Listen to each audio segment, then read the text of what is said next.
This was the scene here earlier today on Quinn Street in Anderson County. The road blocked, caution tape, and patrol cars, all while deputies investigate. The North Carolina Forest Service says earlier this week you couldn't even see the mountain behind me, but now you can because of the progress crews have made containing the 3 wildfires. Several law enforcement agencies are looking for a missing woman in Pickens County. They say she was last seen here at Table Rock State Park. Anderson County says too many signs near the road is considered a public safety hazard, and they're encouraging people to think twice before setting one out. Protein, produce, bread, and canned goods is what you'll find here at the storehouse in Easley. The main roads here in Anderson are clear, but the back roads like the one I'm on are still covered in snow. From chocolate to taffy, the Pendleton Candy Company has everything your sweet tooth needs. When students return to school Tuesday, they will be required to turn off their cell phones and put them away for the entire school day. With a hammer in hand and screws in the other, ANMED and Habitat for Humanity are getting to work building a house.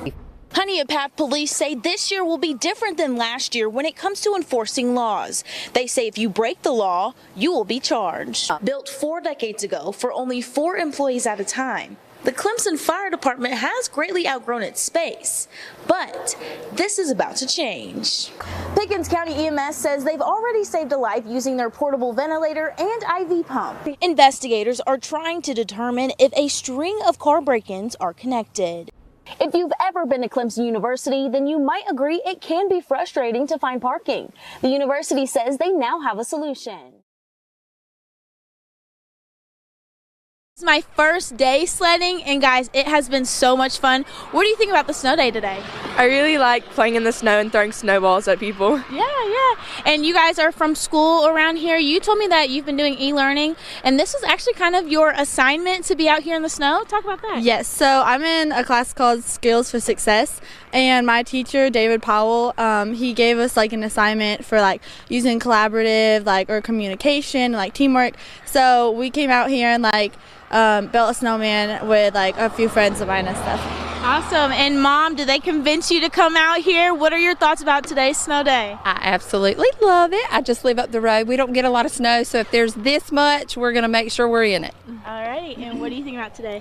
It has been a really fun day, throwing snowballs at people, making some friends out in the snow, and playing with my dogs. Awesome. So what we're going to do is we're going to line up because we're going to have another sledding competition.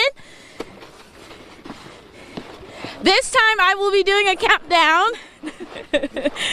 But before I count down, I just want to say today has been amazing. For now, live in Anderson County, Eriana Meadows, back to you. Oh, I forgot to count down. She forgot to go. It's fine, everybody go.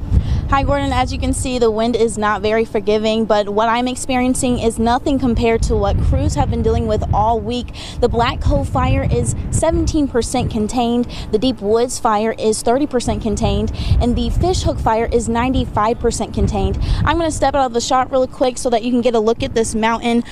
Henderson and Polk County officials say 14 hours ago you couldn't even see the mountain from this view, but now you can. There is still some slight haziness. They say it's smoke coming from Table Rock.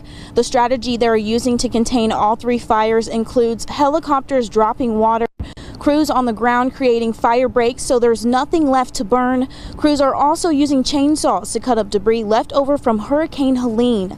We're told Black Cove and Fish Hook wildfires were caused by a downed power line last week. The cause of the Deep Woods fire, however, is still unknown. Officials tell us 139 homes in Polk County have had to evacuate since the beginning of this week. The hard part that everyone's been having here has been the weather. I mean, we've had a lot of wind, even as we're standing here talking, the wind's picked up again today. And Tuesday, Wednesday, we had really strong gusts and sustained winds. You couple that with just all the debris that is on the floor from Helene. I mean, that is totally fuel for a fire.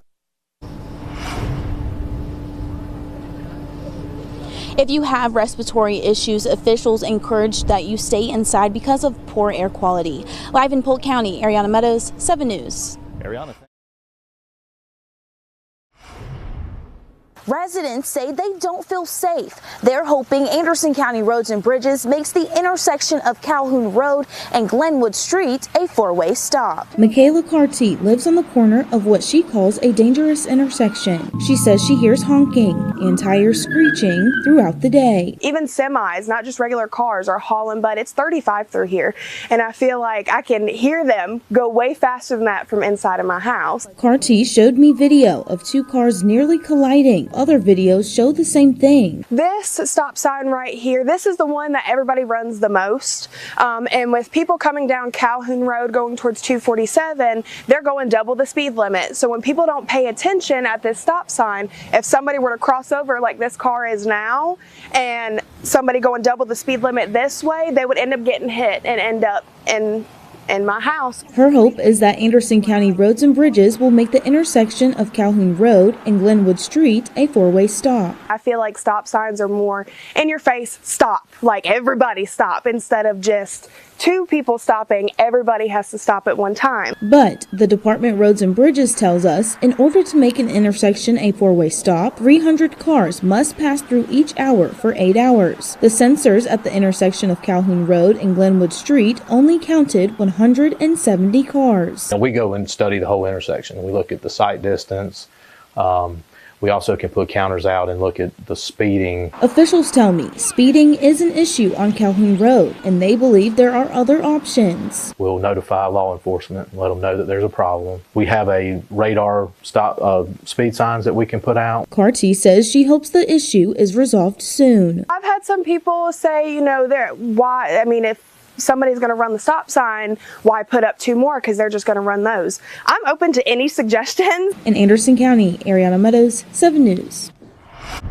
Several law enforcement agencies are here teaching Belton middle schoolers a valuable lesson. Students tried on goggles, showing them what it's like to be under the influence. Don't drink and drive. It's bad. It's bad for your health and others' safety. Several first responders created a mock scenario of a crash caused by a drunk driver. During the demonstration, paramedics rushed to the scene, saw the unconscious driver with life-threatening injuries to her head. Then, Life Flight was called to take her to the hospital. I was worrying about her, even though it was fake, but just imagining that was actually, that could be real, it's scary to think about that. Students tell us they realize drinking and driving or driving while distracted is never worth it. You'd rather call your parents than them get a knock on the door that you have passed away or that you have caused somebody else to pass away, and really every decision you make on the road can impact you or somebody else. The coroner's office says in 2022 there were more than 13,500 deaths in the United States related to accidents while driving under the influence. That's pretty strong statistics. That equates to roughly 37 people a day or somebody dying every 39 minutes. Those are all preventable deaths. The fire department says these kids will soon learn how to drive. Now is the time to show them the consequences of what could happen. The days of us standing in front of a group of kids inside the building in a comfortable classroom and just saying, these are the things you should do. Now we can come out here and show, and we give you the why behind it. This is why we're stressing being safe, because of the damage to this vehicle. This is the third annual mock wreck the fire department, sheriff's office, and South Carolina Highway Patrol have hosted. In Belton, Eriana Meadows, 7 News. If you were walking down the street and someone were to attack you, would you know how to protect yourself? If the answer is no, then you need to take the safety seminar. 4 years ago this month, a woman was attacked in Anderson County. A woman that was leaving Ingles grocery store was attacked from behind. Kidnapped and taken off site, sexually assaulted, and just by the grace of God, he brought her back to the same grocery store and left her in the car. A very scary situation because it was a completely random act. And that's kind of what sparked the starting the women's safety class. The Anderson County Sheriff's Office says they've helped several women over the years learn how to defend themselves. One of the things they teach is the importance of situational awareness. In that grocery store where the woman was kidnapped, there was a lot of other people. And in the parking lot with her, middle of the day, I think it was around 3 p.m. So middle of the day, nice day, a lot of people moving about, and no one saw anything. Instructors also go over how to recognize an attack before it happens. Safety tips for when you're in transitional spaces, you're moving out and about, or even at home, or if you exercise, you go on walks or runs, how to be safe doing those sorts of things. Using a test dummy, the sheriff's office will show target places on the body to strike your attacker. A study that was done that says that fighting back in a sexual assault does not increase the chances of violence towards you. It only increases your chance of getting away from that. Deputies say they're not trying to get you paranoid. We just want you to be in that mindset of being aware of your surroundings. We like to tell the women in the class that we want them to be fragile, but not like a flower, like a bomb. That if somebody messes with you, you're going to blow up. The safety seminar will be at Oakdale Baptist Church on Highway 24, Thursday from 6 to 8 p.m. In Anderson County, Eriana Meadows, 7 News.